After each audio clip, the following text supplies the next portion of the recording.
말씀으로 더 귀한 은혜를 함께 나누고자 합니다. 창세기 31장 38절에서 42절 말씀입니다. 창세기 31장 38절에서 42절의 귀한 말씀입니다.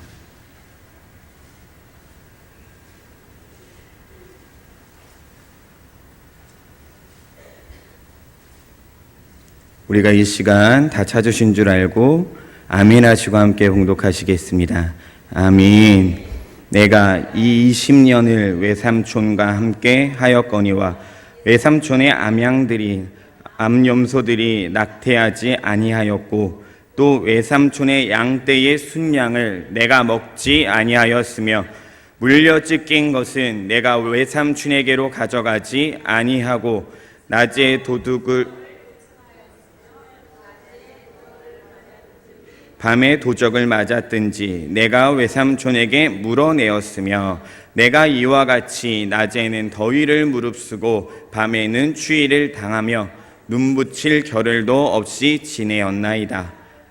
내가 외삼촌의 집에 거한 이 20년에 외삼촌의 두 딸을 위하여 14년, 외삼촌의 양떼를 위하여 6년을 외삼촌을 봉사하였거니와 외삼촌께서 내 품값을 10번이나 변역하셨으니 우리 아버지의 하나님 아브라함의 하나님 곧 이삭의 경외하는 이가 나와 함께 계시지 아니하셨다면 외삼촌께서 이제 나를 공수로 돌려보내셨으리이다. 많은 하나님이 나의 고난과 내 손의 수고를 감찰하시고 어젯밤에 외삼촌을 책망하셨나이다. 아멘. 오늘 정직과 성실로 승부하라라는 제목으로 여러분과 귀한 은혜를 나누고자 합니다. 정직이라는 단어는 마음에 거짓이나 꾸밈이 없이 바르고 고든 것을 말합니다. 그래서 포르라고 하는 사람은 이런 명언을 남기기도 했습니다.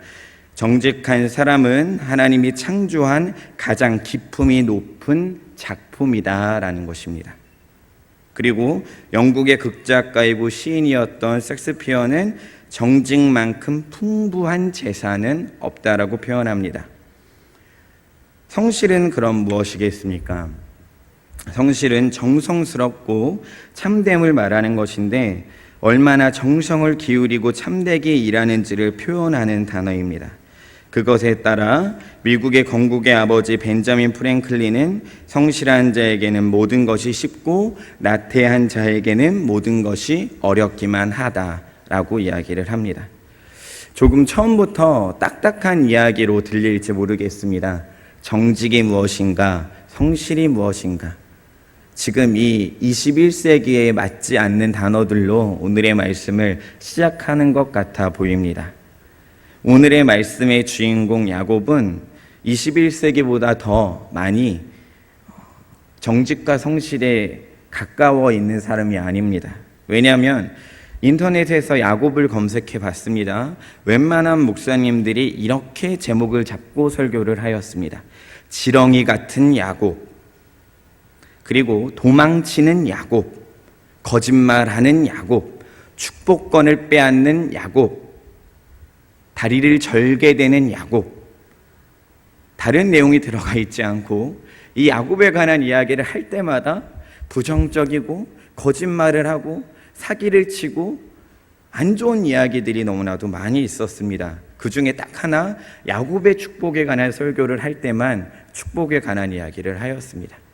그런데 성경은 정말 야곱이 거짓말장이고 지렁이 같고 사기꾼이고 장난만 치는 그런 존재인지 오늘의 말씀을 묵상하면 그렇지 않다라는 것을 확실하게 알 수가 있었습니다.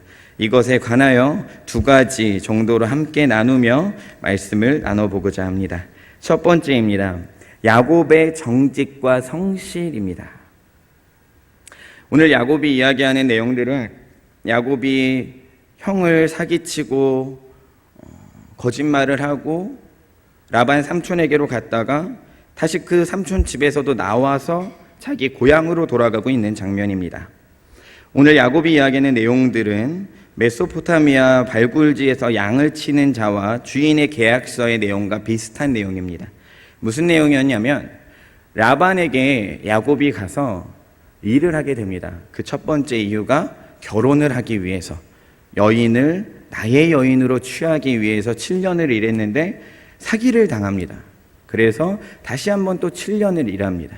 이렇게 일을 할 때마다 계약서를 썼을 것인데, 그것이 바로 양을 적절한 목초지와 물이 있는 곳으로 데려가야 하고, 양들을 출산시켜야 하고, 병든 양과 부상당한 양들을 치료해야 하며, 야생 육식동물로부터 양들을 보호하고, 잃어버린 양을 찾아오는 것, 혹여나 이런 양떼의 손실이 목자에게 있으면 그 모든 돈은 다시 주인에게로 돌려주는 것. 이것이 메소포타미아 지역 목자와 주인의 계약서의 내용입니다. 본문을 여러분이 읽으셔서 아시겠지만 오늘 여기서 야곱이 자기의 정직과 성실을 표현하고 있는 내용이 이 계약서의 내용과 거의 비슷하다라는 것을 기억하시면서 읽으셨으면 좋겠습니다. 야곱이 얼마나 정직했는가 5가지로 설명을 해보고자 합니다. 첫 번째입니다. 낙태시키지 않았습니다. 사람들도 아이를 가지고 낙태를 하게 될 경우가 있습니다. 무리를 하게 되거나 일을 많이 하게 되거나 스트레스를 받게 되거나 몸이 아프거나 여러 가지의 부정적인 상황과 환경이 닥치면 당연히 사람도 낙태를 하게 됩니다. 하지만 예민한 양이라면 더욱더 심해지겠죠. 이 양떼 사이에 들어가면 이 털과 털이 꼬여서 거기서 비비다가 죽기도 잘하는 이 양을 이 야곱은 낙태하지 않게 임신한 것을 바라보고 정말로 이 양이 임신하셨다면 귀하고 귀하게 이 양을 다루었었다라는 것입니다. 두 번째입니다. 숫양을 먹지 않았습니다. 원래 목자에게는 이 양을 얼마나 치든지 숫양 한 마리는 자기의 것으로 주는 것이 관례였습니다. 그래서 숫양을 받아서 자기 것으로 삼고 자기의 삶을 살아가는 건 굉장히 당연하고 굉장히 관례적인 일인데 이 야곱은 숫양을 먹지 않았습니다. 잡아먹지도 않았고 자신의 소유로도 두지도 않았습니다. 세 번째입니다. 물려 찢긴 것과 도둑 맞은 것을 자기 것으로 채웠습니다. 양을 칠 때 자연의 방목을 시킵니다. 우리 교회 본당도 굉장히 큰데 이 본당에 몇십 배, 몇백 배가 되는 자연에 풀어놓고 이 양을 칩니다. 그러면 당연히 일이나 사자나 곰이나 여러 가지들이 이 양을 잡아먹게 되는데, 이렇게 잡아먹히거나 상처가 난 모든 양들을 하나님께서 야곱은 이 라반에게로 다 물어 주었었다라는 것입니다. 이게 참 사실 말이 안 됩니다. 왜냐하면 야곱이 얼마나 많은 재산이 있어서 이 방목을 하다가 죽어져 있는 거의 시체로 남아져 있을 그 양들을 자기 것으로 채웠겠습니까? 하지만 오늘의 말씀을 보면 물려 찢겼거나 도둑을 맞은 모든 것들은 자기 것으로 채웠습니다. 그리고 네 번째로 더위와 추위와 싸우며 눈붙일 겨를도 없이 열심히 일을 했습니다. 낮에는 덥고 밤에는 추운 것이 이스라엘 지역의 날씨의 특징입니다. 그런데 양을 돌보는 일을 위하여 그것을 포기하지 않고 의도적으로 잠도 최대한 조금 자면서 가축들을 돌아보았다라는 것입니다. 자, 중고등부 여러분, 제가 지금 중고등부 예배와 같지 않게 굉장히 경건하고 굉장히 선하게 설교하고 있으니까 제가 버럭하지 않을 수 있게 고개를 빳빳이 들어주세요. 알겠죠? 마이크 들고 예배와 같이 갈 수도 있어요. 일부 예배이기 때문에 굉장히 경건하려고 노력 중입니다. 알죠? 네. 자, 5번째입니다. 이 야곱은 20년 동안 라반에게 헌신했습니다. 라반이 어떤 사람이죠? 레아와 라헬을 속여서 이 야곱을 14년 동안이나 일하게 만든 엄청난 사기꾼입니다. 사랑할 수 없고 존경할 수 없는 사람인데 따지고 보면 삼촌이에요. 삼촌이 조카를 사기쳤어요. 이것은 정말 말이 안 되는 겁니다. 그런데 말씀을 잘 보시면 라헬을 위해 7년, 레아를 위해 7년을 일하고 이 두 자매를 얻었다면, 저 같으면 사기를 당했던 것을 알고 있었던 저라면 라반에게로 다시 돌아가서 라반을 섬기지 않았을 겁니다. 그런데 성경은 분명히 제시하고 있어요. 6년이라는 시간을 이 말씀 속에서 야곱이 라반을 섬겼다라는 겁니다. 14년 동안 사기를 당했습니다. 14년 동안 미움을 당했습니다. 더 결정적인 건 뭐냐면 라반이 20년 동안 10번이나 월급을 바꿨어요. 더 많이 줬겠어요? 더 점점점 적게 줬을 거라는 거죠. 더욱더 적은 임금을 줬음에도 불구하고 이 야곱은 계속 그 자리에 남아있는 겁니다. 이런 사람한테 우리가 지렁이 같고 게으르며 사기꾼이며 거짓말장이라고 이야기할 수 있을까요? 이건 조금 잘 생각해 봐야 합니다. 대표적으로 우리가 거짓말장이고 사기꾼이고 나쁜 사람이라고 이야기하는 사건은 딱 두 가지인데, 팥죽을 판 하루와 장자의 축복을 대신 받은 하루입니다. 보세요. 우리는 이 두 가지의 팩트에 따라 정말로 사기꾼으로, 정말로 나쁜 놈으로 인식하고 있는데, 성경은 정확히 이야기하고 있습니다. 20년 동안 정직하고 성실하게 라반을 섬겼습니다. 그러면 야곱은 성실할까요? 아니면 야곱은 사기꾼일까요? 성실하죠. 정직하지요. 지금 이 상황이 어떤 상황이냐면, 야곱이 라반의 눈을 피해서 자기 족속들을 다 데리고 이스라엘로 돌아갑니다. 라반이 또 사기칠 것을 걱정돼서 돌아가고 있는데, 이때 자기 와이프 중에 한 명이 라반이 가지고 있었던 드라빔이라고 하는 우상, 조그마한 불상을 가지고 자기가 그냥 나오는 거예요. 라반은 이때 잘 됐다고 생각했습니다. 이 드라빔, 내가 섬기고 있는 우상을 핑계로 야곱이 혹여나 나의 것을 가져갔으면 다 뒤지고 다 가져올 생각을 했던 것입니다. 그래서 야곱에게 가서 나의 드라빔이 없어졌다, 내가 섬기는 신이 없어졌다, 내가 뒤져도 되겠느냐. 야곱이 이야기하죠.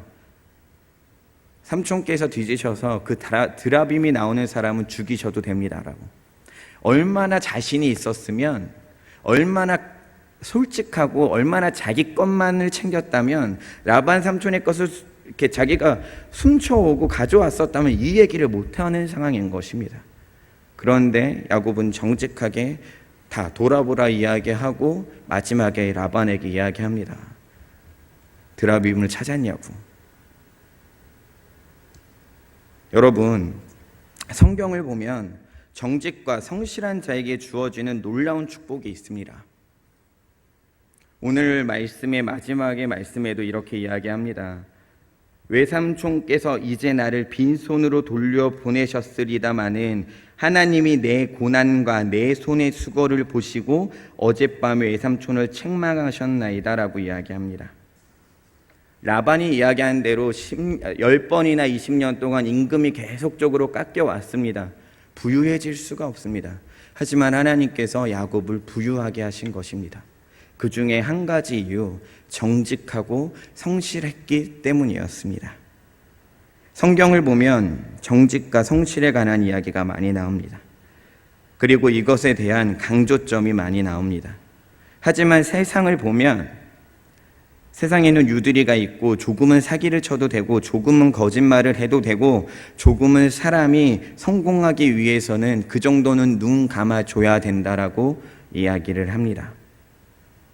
여러분, 성경은 그렇게 이야기하지 않습니다. 지금 우리 시대에 공의로운 하나님이 우리들을 두루 감찰하고 계심을 기억하십시오.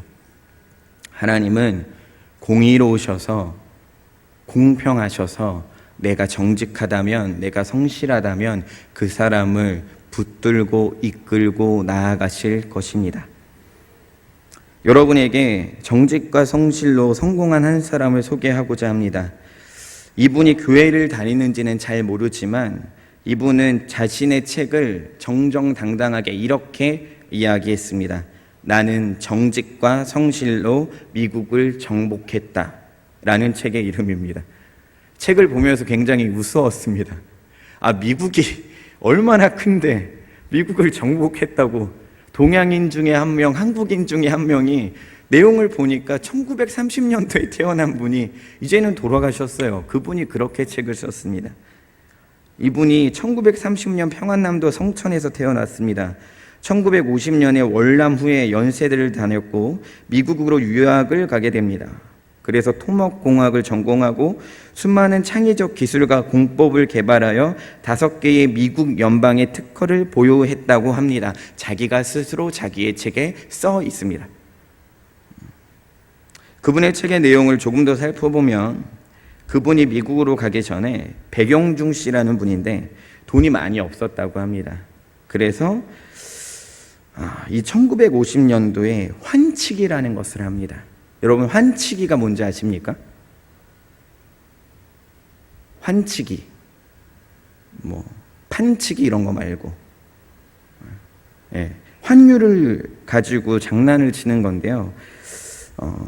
한 나라에 돈을 어느 정도 그러니까 통장을 다른 나라에 만들어서 그곳으로 돈을 발송하고 그곳에서 다시 한국으로 돈을 발송해서 여기에서 나오는 이율을 가지고 돈을 벌어내는 거예요. 지금은 불법이지만 그때 당시는 불법이 아니었습니다.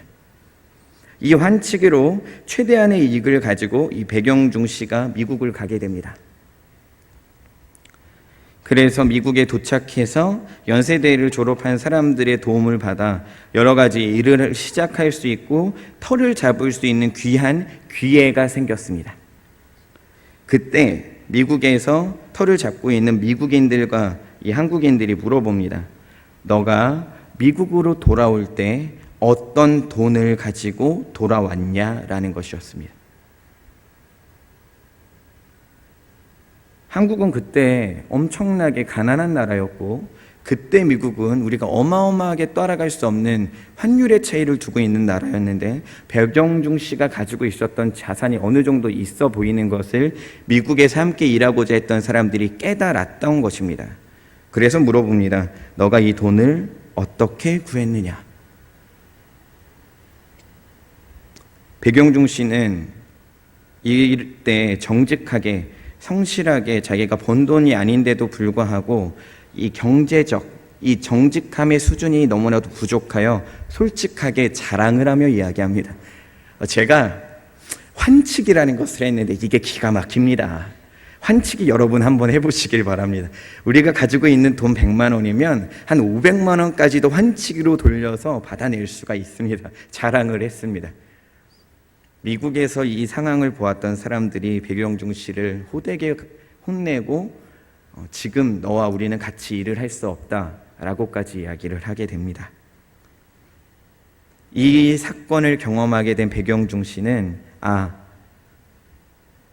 내가 나의 좋은, 나의 편안한 수단을 세우기 위해 정직하지 못하게 했던 행동이 나를 이렇게 무너뜨렸던 것을 깨닫게 됩니다.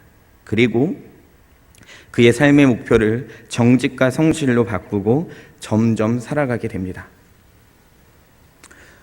2005년도에 유엔에서 조사한 기록이 있었습니다. 그것은 무엇이냐면 한 나라의 청결도였습니다. 그 나라의 정직도였습니다.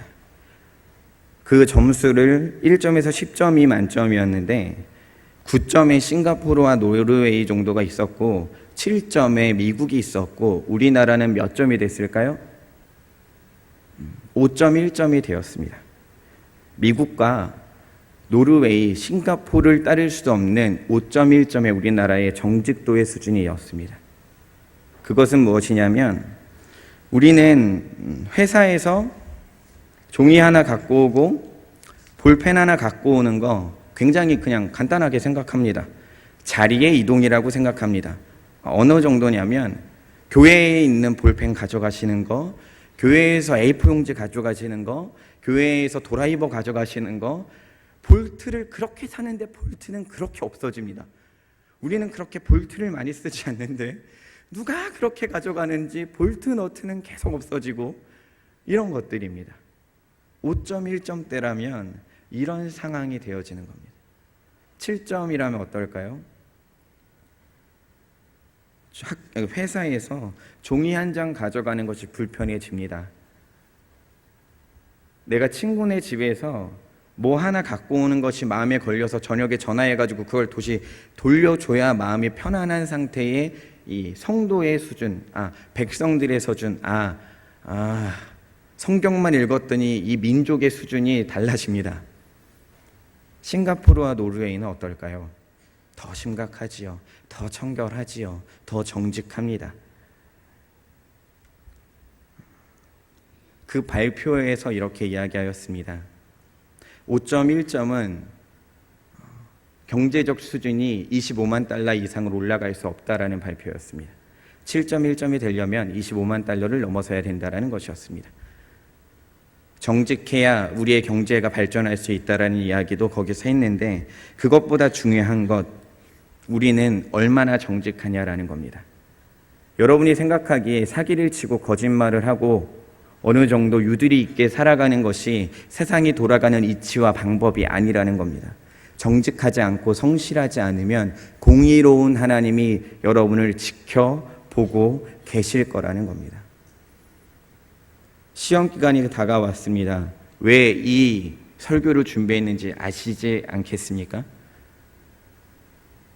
정직과 성실로 시험을 보시는 여러분이 되십시오.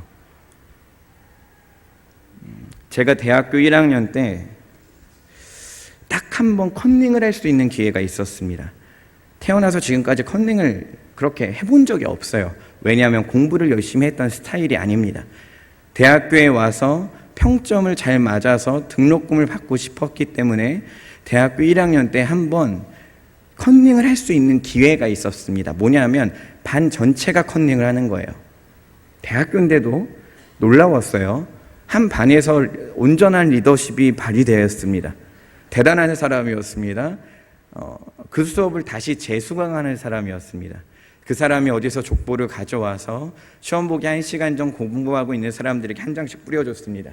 이것만 외우면 우리는 이제 이 수업을 다시 듣지 않아도 된다라고 나눠줬습니다. 내가 공부한 것이 있고 그 시험지가 있는데 그 시험지를 외우고 싶은 욕망이 굉장히 컸습니다. 잘 생각해 보세요. 시험 전에 누군가가 나에게 의도적으로 내가 구한 것이 아니라 나에게 준 것이라면 내가 이것을 보는 게 컨닝일까요? 시험 기간이 아니잖아요. 그래서 보기 시작했습니다. 열심히 봤습니다. 최선을 다해서 거기 있는 족보를 다 외우고자 노력을 했습니다. 그런데 시험이 시작하고 나서 나머지 한 3문제가 기억이 안 나는 겁니다. 50문제가 있었고 그 중에 47문제를 확실하게 다 썼습니다. 100% 답이었습니다. 하지만 3개만 더 쓰면 이거는 정답인데 제가 가방 옆에 그 아까 선배가 준 종이를 이렇게 깔아놓고 있었습니다. 그래서 내가 모르는 문제가 가방을 이렇게만 펼치면 분명히 볼 수 있고, 놀라운 것은 그 시험 시간은 감사하게도 감독이 없는 시험이었습니다. 무슨 말이죠? 모두가 거의 보고 쓰고 있었다라는 겁니다. 그러니 나도 당연히 보고 써도 컨닝이 아닐 수 있는 합리화가 내 머리에서 넘쳐났습니다. 그래서 가방을 이렇게 돌려보려고 이렇게 가방을 딱 돌리는 순간, 지금은 여러분 아실지 모르겠지만 사형리라는 것이 제 가방에서 툭 떨어졌습니다. 사형리란 CCC에서 복음을 제시할 때 쓰는 주황색 카드인데 그것을 보고 컨닝을 할 수가 없었습니다. 내가 하나님의 자녀인데, 아까 외운 거는 그렇다 쳐도 이건 시험 기간인데. 그리고 그 사형리를 줍고 나머지 3문제를 쓰지 못하고 나왔습니다. 그래서 제가 장학금을 받았을까요? 못 받았습니다. 좋은 예화라면 그래도 받는 것이 뭔가 좋은 예화 같은데 아니요, 사실이 못 받았어요. 그럴 수 있습니다. 못 받았고 후회했고, 사실 그 다음부터는 사형리를 가방에 넣지 않으리라 다짐하기도 했습니다. 여러분, 컨닝하는 것이 참 쉽습니다. 팔에 쓰기도 하고 다리에 쓰기도 하고 필통에 쓰기도 하고 책상 위에 쓰기도 합니다. 편리한 이득과 여러분의 점수를 위한 수단으로 여러분의 양심을 팔지 않는 중고등부 여러분이 되었으면 좋겠습니다. 그리고 우리 일부 예배를 함께 드리는 모든 성도들 가운데 여러분 가운데 정직과 성실로 가정과 직장을 이끌어 가시는 여러분이 되셨으면 좋겠습니다. 벤자민 프랭클린은 이런 말을 한마디 더 했습니다. 정직과 성실을 그대의 벗으로 만들라. 제 아무리 친한 누구라도 그대 안에 정직과 성실만큼 그대를 돕지 못하리라. 그리고 성경은 우리에게 이렇게 이야기합니다. 잠언 14장 11절의 말씀입니다. 다 같이 읽어보겠습니다. 악한 자의 집은, 정직한 자의 집은, 아멘. 악한 자의 집은 망하고 정직한 자의 장막은 흥하게 됩니다. 잘 되게 됩니다. 지금 앞에 있는 그 한순간에 여러분의 마음을 팔지 마시고 정직과 성실로 성공하셔서 그 어떤 것보다 하나님께서 공의롭게 여러분을 지켜보고 계심을 기억하는 귀한 여러분 되시길 주님의 이름으로 축복합니다. 찬양하시겠습니다.